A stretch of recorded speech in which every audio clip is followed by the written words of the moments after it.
Dobrý deň! Dnes si podľa kuchárskej knihy Si to, čo ješ, pripravíme kuracie a la priemyselný veľkochov. Kurča necháme mesiac odstáť pod umelým svetlom. 18 hodín denne šero, 6 hodín tma. Musí byť chronicky nevyspaté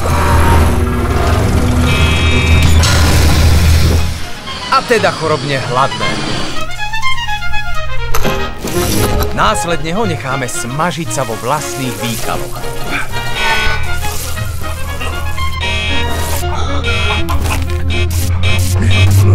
A na záver necháme rýchlo kurča bezvládne ležať, aby nám pekne do červena vybujneli popáleniny a nekrotické tkanivo. Dobrú chuť. Sme to, čo jeme. Pomôžte zastaviť utrpenie rýchlokurčiat a podpíšte petíciu ešte dnes. Každý podpis sa počíta.